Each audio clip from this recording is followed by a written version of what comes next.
And I think the Christians in Nigeria today are probably feeling pretty good about Donald Trump's position. Yes. Very much.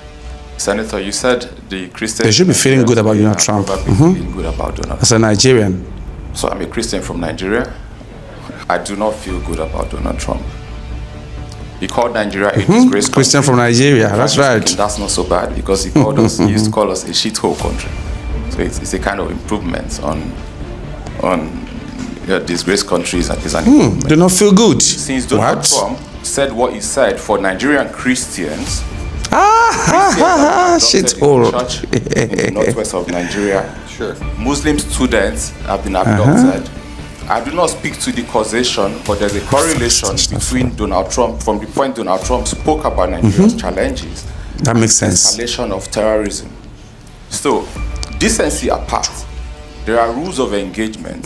There's a global rules order. There's a rules-based global order. Is there a way to speak about Nigeria, first of all, in a respectful, decent way, not even just as president of America, but as a human being? And much more so as the president of the United States of America, that I will always respect as a person, and frankly speaking, that's also, true. Is there a way to help Nigeria?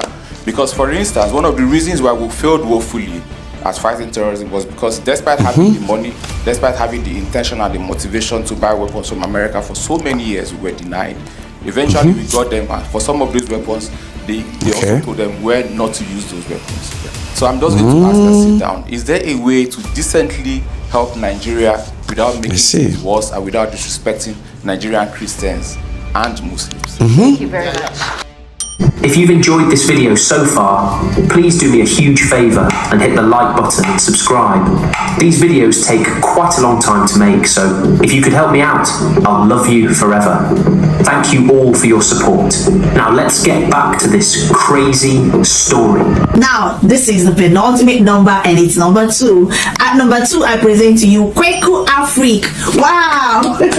This guy has a thunderous voice. Like, when he speaks, you wanna listen. I've been able to watch a couple of his videos, and I sincerely will tell you that he makes great impression in whatever content he's going to present. Thank you so much, Mr. Kweku. Keep up the good work.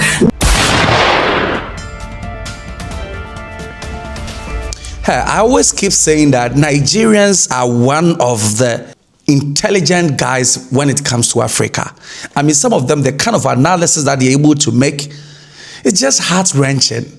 I mean, now, this Nigeria is trending on social media for putting an argument straight to a senator in America. Now, this guy is known as JJ Omojua, and he was at a conference, which was the Halifax International Forum, where the senator of North Dakota, Kevin Kramer, was present. Now, he was making a presentation and talking about how Nigerians are proud of Donald Trump because of, I mean, the fact that he put Nigeria as a country of particular concern. And I even brought you a video where some of, the eastern part of Nigeria, they were jubilating and they were very happy, whilst on the northern side of Nigeria, the Muslims were also, having a protest against Donald Trump, that he wanted us to come and then, trash all those Boko Haram people in Nigeria. And so sometimes they presume that the whole of Nigeria is in support of them and then love them. But this guy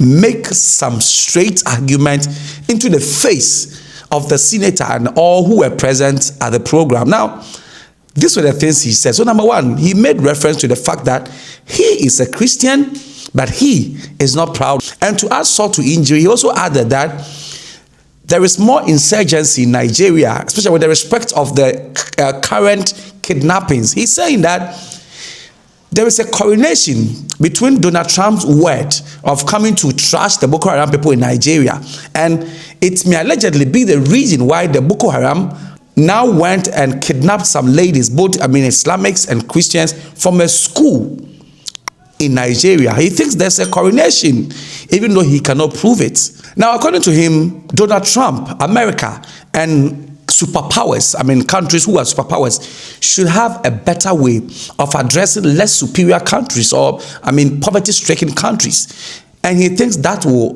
be the best, because if even he wants to buy a shoe for the senator and you have to comment on the shoe he's wearing, the attire he's wearing. I mean, most people will not take it. If you are giving somebody food and you start attacking the person, I know you are hungry, I know you don't have money, I know you are poor. So will the person take it? No, the person will never take what you are giving to him. The person, even if he is hungry, will still reject what you are giving to him. And that is exactly what is happening with Donald Trump. Even when he wants to help, he wants to denigrate you, and he thinks that is a step in the wrong direction. With that. And I think the Christians in Nigeria today are probably feeling pretty good about Donald Trump's position. Thank you very much. Senator, you said the Christians in Nigeria today are probably feeling good about Donald Trump. So I'm a Christian from Nigeria. You're an expert. 1 out of 100 million Christians, very small sample size. I do not feel good about Donald Trump. He called Nigeria a disgraced country. Frankly speaking, that's not so bad, because he used to call us a shithole country. So it's a kind of improvement on disgraced countries is an improvement. Is there a better way, for instance, a decent way to offer help to someone?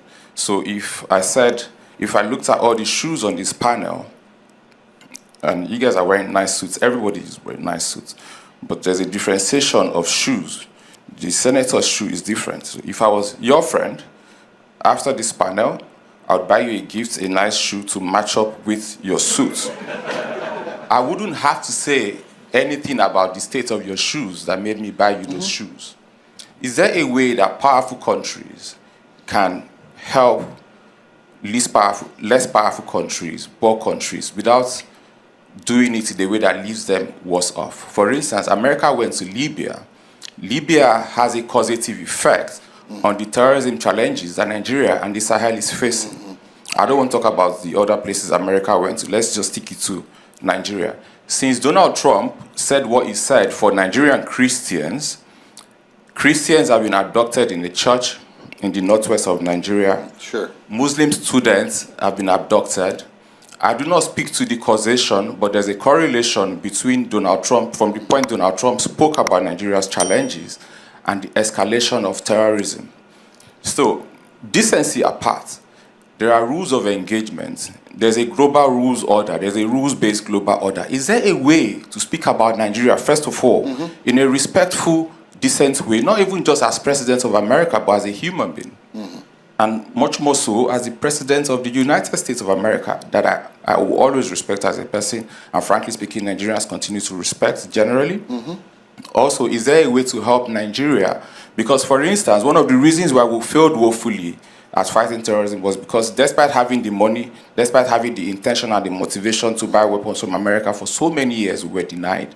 Eventually, we got them, and for some of those weapons, they also told them where not to use those weapons. So I'm just going to ask and sit down, is there a way to decently help Nigeria without making things worse and without disrespecting Nigerian Christians and Muslims? He ended by asking if there could be a way that these powerful countries, can also respect other small countries so that there will be peace. And the senator also replied in a humble manner. But then all in all, they all agreed with what this guy said. So I think that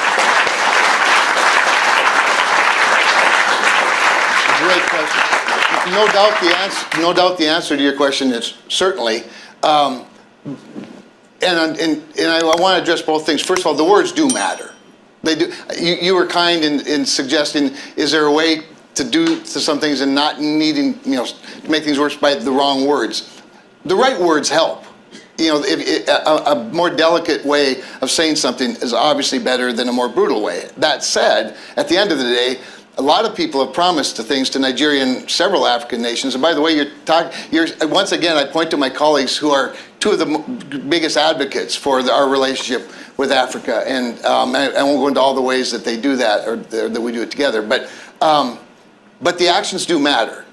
A lot of people will say the right thing and do the wrong thing. Other people will maybe say the wrong thing and mean to do the right thing. Is there a better way? Certainly. But one thing, your example is very specific and it's appropriate in your case. But you also touched on a larger issue of it's not just one country. It's not just one-on-one. there was an earlier panel, I forget which one, that got to the point of, and it might have even been Senator King, I don't remember, but one of the senators spoke to America's retreat. I think it might have been Tom Tillis, now I think of it, America's retreat from several areas, which has left them vulnerable to the predators, if you will, to China especially, and their predatory financing and behavior. There are lots of ways. And I think, for example, one of the areas where President Trump and I have disagreed quite openly is in the effective use of USAID. Those things need to be conformed, for sure. But when we talk about democracy, and I talk about the difference in the United States as being more self-governed, he is a reflection of the country. All of our democracies, democratically elected leaders are a reflection of their country, and that's the pastoral role they should play at the higher level. But at the governing level, I think, globally speaking, aid to friends and would-be friends and possible friends is a bargain compared to munitions. And I just think we need to be more directly engaged in your. Having watched the audio, what do you make of JJ Omojuwa's take? Do you think he spoke Nigerians' mind, or you think he let Nigeria down? Leave your comment in the comment section.